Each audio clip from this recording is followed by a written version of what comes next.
ಈ ದೃಶ್ಯ ಬಂದು ತಿರುಮಲ ಬಸ್ ಸ್ಟ್ಯಾಂಡಿಂದ ಅಂದರೆ ತಿರುಪತಿ ದೇವಸ್ಥಾನದ ಬಸ್ ಸ್ಟ್ಯಾಂಡಿಂದ ಕೆಳಗಡೆ ತಿರುಪತಿ ಬಸ್ ಸ್ಟ್ಯಾಂಡಿಗೆ ಬರಲಿಕ್ಕೆ ಬಸ್ಗಳ ಸಂಖ್ಯೆ ತುಂಬ ಕಡಿಮೆ ಇದ್ದು. ಕಾರಣ ಏನಪ್ಪ ಅಂದರೆ ಅವತ್ತು ಅಲ್ಲಿ ಎಲೆಕ್ಷನ್ನು ಆಂಧ್ರ ಮತ್ತು ತೆಲಂಗಾಣ ಎಲೆಕ್ಷನ್ ಪ್ರಯುಕ್ತ ಎಲ್ಲ ವಾಹನಗಳು ಕೂಡ ಎಲೆಕ್ಷನ್ ಡ್ಯೂಟಿಗೆ ಹೊರ್ಟೋಗಿದ್ವು. ಇದ್ದದ್ದೇ ಕಡಿಮೆ ಬಸ್ಸು. ಸೊ ಅದರಲ್ಲಿ ಬಂದಂಥ ಬಸ್ಸೆಲ್ಲ ಫುಲ್ ರಶ್ ಇತ್ತು. ಹಾಗಾಗಿ ಪ್ರಯಾಣಿಕರಿಗೆ ಕಿಟಕಿನೇ ಅವ್ರಿಗೆ ಡೋರ್ ಥರ ಆಗಿ ಪಾಪ ನೋಡಿ ಹೆಂಗೆ ಮಾಡ್ತಿದ್ದಾರೆ. ಭಾರಿ ಕಷ್ಟ. ನಾವೇಗೋ ಬ್ಯಾಗಿಗೆ ಹಾಕ್ಕೊಂಡು ಸೀಟ್ ಹಿಡ್ಕೊಂಡು ಬಂದ್ವಿ. ಇದು ಎಕ್ಸಿಟ್ಟು ಎಂಟ್ರೆನ್ಸ್ ಇದು. ಸೊ ಈಗ ನಾವು ಬೆಟ್ಟ ಇಳಿತಾ ಇದ್ದೀವಿ. ನೀವು ನೋಡ್ತಾ ಇರ್ಬೋದು ಎಡಗಡೆ ಸೈಡು ನಡ್ಕೊಂಡು ಬರ್ತಾ ಇದ್ದಾರೆ. ಇವರೆಲ್ಲ ಕಾಲ್ನಡಿಗೆಯಲ್ಲಿ ಬರುವಂಥ ಪಾದಯಾತ್ರಿಗಳು. ನೋಡಿ ಇವರೆಲ್ಲ ನಡ್ಕೊಂಡು ಬರ್ತಾ ಇದ್ರು. ನಾವು ಪ್ರತಿ ವರ್ಷ ಇಲ್ಲೇ ನಡ್ಕೊಂಡು ಬರ್ತಾ ಇದ್ವಿ. ಈ ವರ್ಷ ಸಮಯದ ಅಭಾವ ಇದ್ದ ಕಾರಣ ಬಸ್ಸಲ್ಲೇ ಬರ್ತಿದ್ವಿ. ಪಾದಯಾತ್ರಿಗಳು ಬರ್ತಾ ಇರೋದು. ಸೊ ಬರುವಂಥ ಪಾದಯಾತ್ರೆಗೆ ಬಿಸಿಲಾಗಬಾರ್ದು ಮತ್ತು ಮಳೆ ಬಂದರೆ ಏನು ತೊಂದರೆ ಆಗ್ಬಾರ್ದು ಅನ್ನೋ ಒಂದು ಉದ್ದೇಶದಿಂದ ಮೇಲ್ಗಡೆ ಎಲ್ಲ ಸೀಟ್ ಅಳವಡಿಕೆ ಮಾಡಿದ್ದಾರೆ. ಅದಲ್ಲದೆ ಈ ಕಡೆ ರೋಡ್ ಸೈಡಿಗೆ ಪ್ರಯಾಣಿಕರು ಬರಬಾರ್ದು ಅಂತ ಅದಕ್ಕೂ ಕೂಡ ಕೆಲವೊಂದು ಗೇಟ್ಗಳನ್ನು ಹಾಕಿದ್ದಾರೆ. ಈಗ ನೀವು ನೋಡ್ತಾ ಇರ್ಬೋದು ಬೆಟ್ಟ ಇಳಿತಾ ಕೆಳಗಡೆ ಕಾಣಿಸ್ತಾ ಇರುವಂಥ ತಿರುಪತಿ ಸಿಟಿ, ದೊಡ್ಡ ಸಿಟಿ ನೋಡಿ. ಎಲ್ಲ ಸಿಟಿ. ಅವ್ರಿಗೆ ಏನಪ್ಪ ಇಲ್ಲಿ ಅಂದರೆ ಒಂದು ಸ್ವಲ್ಪನೂ ಮಳೆ ಇಲ್ಲ.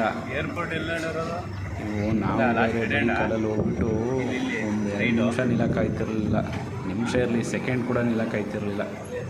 ಸೊ ಆದ ಕಾರಣ ನಾವು ಅದು ಒಂದು ಮತ್ತು ಸಮಯದ ಅಭಾವ, ಹಂಗಾಗಿ ಬಸ್ಸಲ್ಲಿ ಬಂದ್ಬಿಟ್ವಿ. ಪ್ರತಿ ವರ್ಷ ಹೋಗ್ಬೇಕಾದ್ರೂ ನಡ್ಕೊಂಡೇ ಹೋಗ್ತಿದ್ವಿ, ಬರಬೇಕಾದ್ರೂ ನಡ್ಕೊಂಡೇ ಬರ್ತಿದ್ವಿ. ನೋಡಿ ಅದೇ ಸಿಟಿ.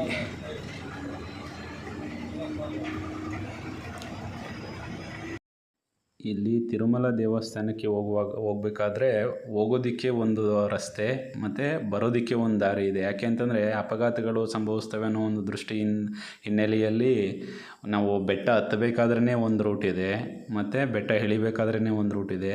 ವ್ಯವಸ್ಥೆ ಮಾತ್ರ ಅದ್ಭುತವಾಗಿದೆ. ಹೋಗಿರೋರಿಗೆ ಗೊತ್ತಿರುತ್ತೆ. ತುಂಬ ಒಂದು ಒಳ್ಳೆ ನೋಡಿ ರೋಡ್ ವ್ಯವಸ್ಥೆನೂ ಅಷ್ಟೇ.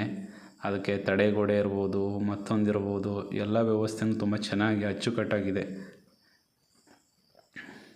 ಈ ಕೆಳಗಡೆ ಕಾಣಿಸ್ತಾ ಇರೋದೆಲ್ಲ ಫುಲ್ಲು ಪಟ್ಟಣ ಅಂದರೆ ಸಿಟಿ.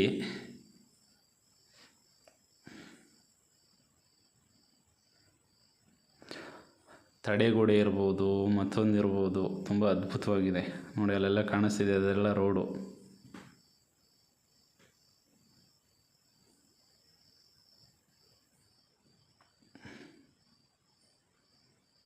ದಯವಿಟ್ಟು ಬರುವಂಥ ಭಕ್ತಾದಿಗಳು ಮಳೆಗಾಲದಲ್ಲಿ ಸ್ವಲ್ಪ ಅಂದರೆ ಮಳೆ ಬಿದ್ದಿರಬೇಕು ಅಂಥ ಸಮಯಗಳಲ್ಲಿ ತಿರುಪತಿ ದೇವಸ್ಥಾನಕ್ಕೆ ಹೋದರೆ ಒಳ್ಳೆಯದು. ಯಾಕೆಂತಂದರೆ ಬಿಸಿಲಿನಲ್ಲಿ ಅಲ್ಲೆಲ್ಲ ಓಡಾಡೋಕ್ಕಾಗಲ್ಲ. ನಮ್ಮ ಕರ್ನಾಟಕದಲ್ಲಿ ಹೆಂಗೋ ಎಂಥ ಬಿಸಿಲಿದ್ರೂ ಕೂಡ ನಾವು ಸುಧಾರಿಸ್ಕೊಬೋದು, ಏನಂತ ಬಿಸಿಲು ಅನಿಸಲ್ಲ ನಮಗೆ. ಆದರೆ ಆಂಧ್ರದಲ್ಲಿ ಯಪ್ಪ ಸ್ವಾಮಿ ಅಂತಿಂಥ ಬಿಸಿಲಲ್ಲ. ಸೊ ಹಾಗಾಗಿ ಹೋಗುವಂಥ ಭಕ್ತಾದಿಗಳು ಮಳೆಗಾಲದಲ್ಲಿ ಹೋಗೋದು ಉತ್ತಮ.